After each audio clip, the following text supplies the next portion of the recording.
Israel was able to fend off Iran's unprecedented attack thanks to ally support, but now it faces a huge dilemma between retaliation and restraint. As Israel weighs its response, the U.S. is trying hard not to get dragged into a downward spiral that could trigger a larger regional war. And this as its patience runs thin with its longtime ally, Israel. Amid heightened risks in the Middle East and in Ukraine, Washington is making efforts to avert unwanted clash with China, but a pile of thorny issues remain. Washington's Middle East and China strategy, that's the topic of our discussion today. And joining me in the studio is Min Jeong-hun, professor at the Korea National Diplomatic Academy. It's always great to have you with us. My pleasure. For another voice of our conversation, we have Jeff Moon, president of China Moon Strategies and former assistant U.S. Trade Representative for China, joining us via Zoom. It's so great to have you with us. Thank you for inviting me. Professor Min, let's start off with you. Iran's first ever direct attack on Israel opened up a new chapter between the two countries' confrontation. Now, as we wait for Israel's official response, various reports say that the Israeli War Cabinet is preparing for a response, a retaliation, a painful retaliation, but one that does not spark a regional war. Do you think Israel will exercise restraint to avoid a wider conflict? Yes, I think so. Basically, I think Israel will be very cautious in order to avoid a wider conflict. And although it's not clear at this time what painful retaliation could be. But anyway, Israel has made it clear that it doesn't want to conduct war against Iran and expand the current Israel-Hamas war into the entire region. And although Israel has got strong military capabilities along with the full support of the United States, but it's still challenging to conduct a full-scale war against Iran, which is a powerful regional leader anyway. And Iran has also made it clear that it doesn't want to directly involve in the Israel-Hamas war. And as you know, domestically, Iran is going through the tough economic times due to the economic sanctions. And Iran clarified that Iran's attack to Israel was just a response to Israel's bombing of Iran's consulate in Syria. And the attack was delicately planned to give Israel and possibly U.S. enough time to prepare for it. It means that Iran clearly showed that it didn't want to conduct war against Israel. So likewise, U.S. doesn't want to see a situation where the current Israel-Hamas war will be expanded into the entire region too. So taken together, it is likely that Israel will be cautious and try to find an alternative, although it's not clear what it could be, and instead of directly bombing of Iran. So we're yet to officially confirm Israel's final decision, but according to various reports, top U.S. officials are expecting a limited response from Israel, as you've pointed out. So restraint, retaliation, or de-escalation, that's the big question, but it looks like it'll be very challenging for Israel to wage a full-scale war against Iran. And Mr. Moon, Israel was able to defend the country from the massive wave of strikes thanks to support from the U.S. as well as the British forces, who shot down nearly all of the drones and missiles. And some point out that it's time for Israel to listen to the U.S. Would Washington be able to exert greater pressure on Israel regarding its ongoing operations in Gaza as well as other pressing issues? Israel is a sovereign nation entitled to determine what's in its best interest, but clearly Israel is also dependent on allies, particularly the United States, for its national security. Ideally, there would be a convergence of interests, smooth communications between the allies, and a unified approach. In this case, however, there are several important dynamics that complicate the U.S.-Israel relationship. The first, of course, is the long-standing American commitment to Israel and strong support for Israel in the United States. The second is Israeli actions in Gaza and humanitarian concerns you alluded to about how Israel is using American assistance in the region. And the third is, quite frankly, the poor personal relationship between President Biden and Prime Minister Netanyahu. President Biden has stated clearly that the U.S. is committed to the defense of Israel, but will not take part in offensive military actions against Iran. So Israeli leaders need to consider carefully whether they want to nonetheless take that step and face the short and long-term consequences of more limited American support. So there are a number of factors that complicate Israel-U.S. relations, and some of which you mentioned were U.S. commitment to defending Israel, and also the humanitarian crisis in Gaza, and also the poor personal relationship between President Biden and Prime Minister Netanyahu. Now, Professor Min, Israel's bombing of Iran's consulate in Syria, as you've briefly mentioned, was what provoked Iran's attack. And that is widely seen as an attempt by Israel to invite the U.S. to its conflict in the region. Now, while the U.S. has a long and unpleasant history with Iran, what sort of strategy do you expect from Washington to deal with the widening conflict in the Middle East? Yes, and again, it seems to be clear that U.S. does not want the Israel-Hamas war to be expanded into the entire region.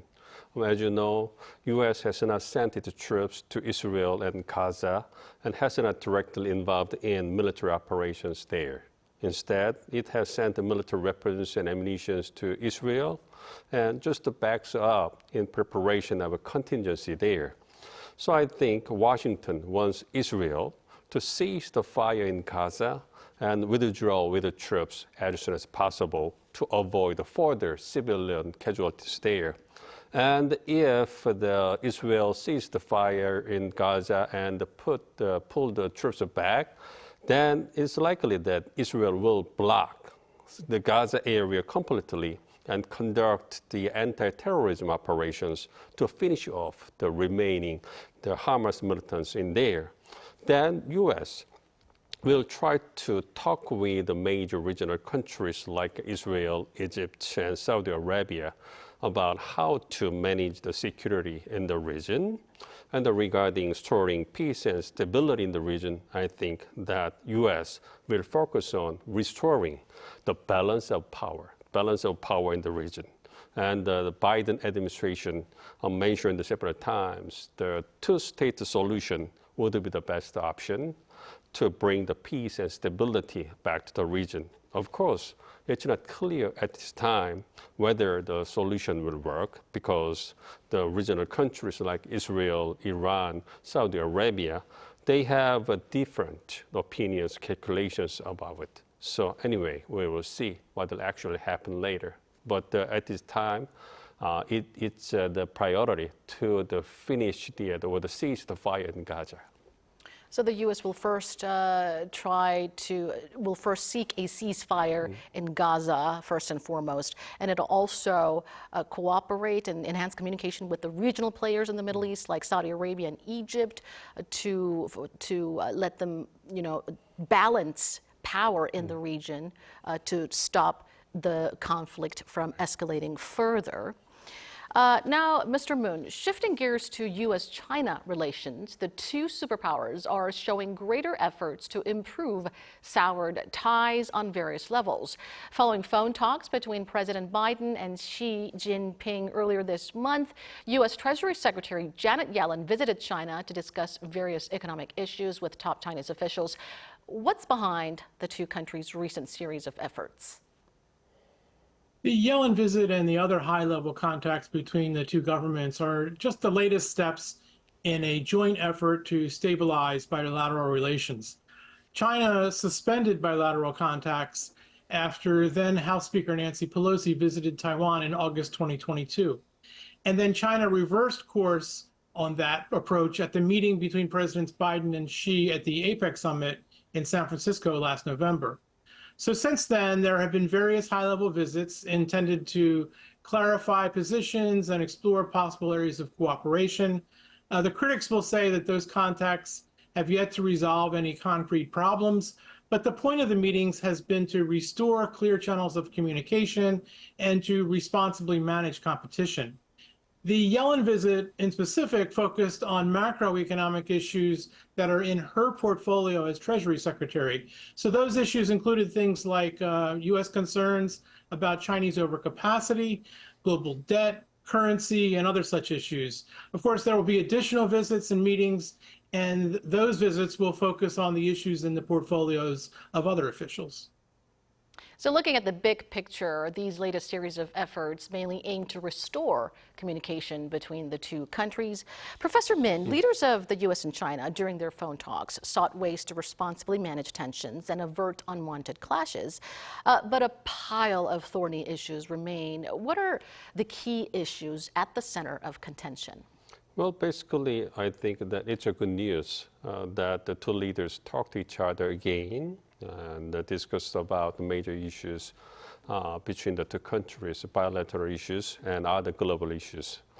And it is known that the two leaders exchanged frank, productive opinions on various issues like drugs, fentanyl, and the military communication, the non-traditional security threats like AI and cybersecurity, climate change, and human exchanges. And they agreed to continue to have their communication to manage their relations stably.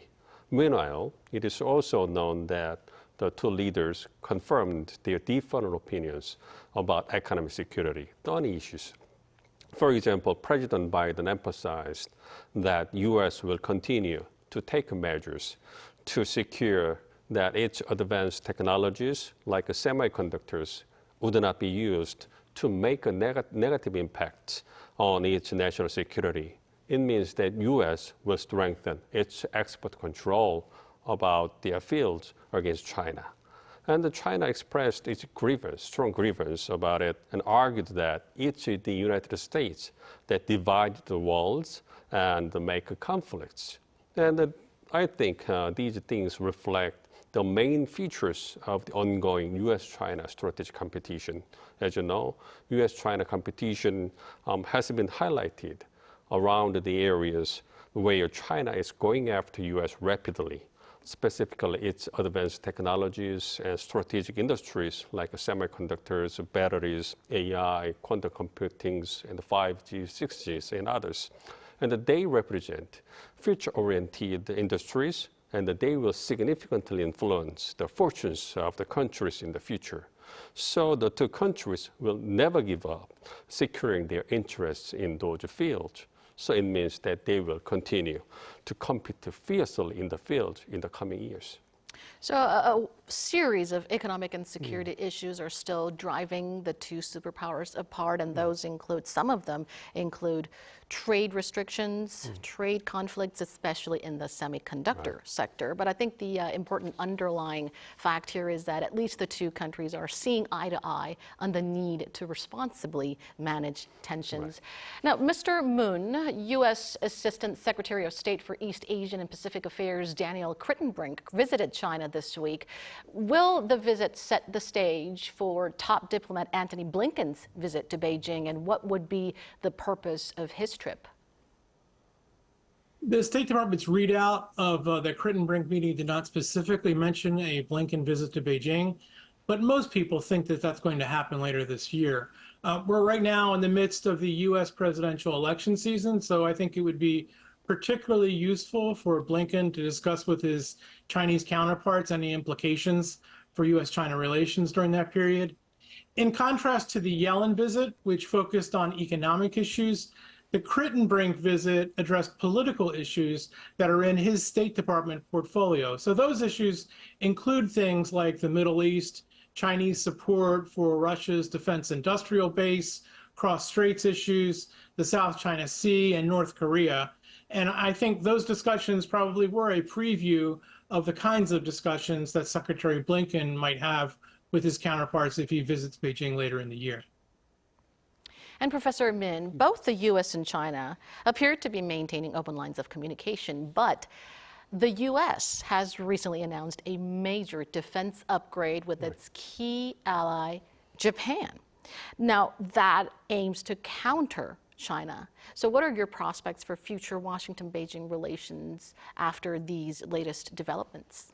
Yes, as you mentioned, it is reported that U.S.-Japan alliance has been upgraded unprecedentedly during the bilateral summit this time, and they agreed to enhance their cooperations in various areas, including the military, security, and the economy, technology, and other things. And most importantly, the two countries agreed to improve their military cooperation, like developing military weapons together, although it's not clear which the weapons they will work together to develop, and they're working together to cope with China's aggressive behavior and military threats in the South China Sea. And the two countries also had the Trilateral summit with the Philippines after the bilateral summit, and they agreed that they would enhance their military cooperation against China in the region, specifically around the South China Sea. It shows that U.S. and Japan will play a greater military role in tracking the rise of China in the region. Of course, China strongly criticized the results of the summits by arguing that such bilateral and trilateral cooperations will just make the regional security situation worse. Meanwhile, the military cooperation between U.S. and Japan suggests that U.S. allows Japan to be a normal state and exercise and develop its military capabilities like other normal states. So regional countries, including South Korea, is paying much attention to how actively Japan will move to improve its military capabilities and take a greater military role in the regional security.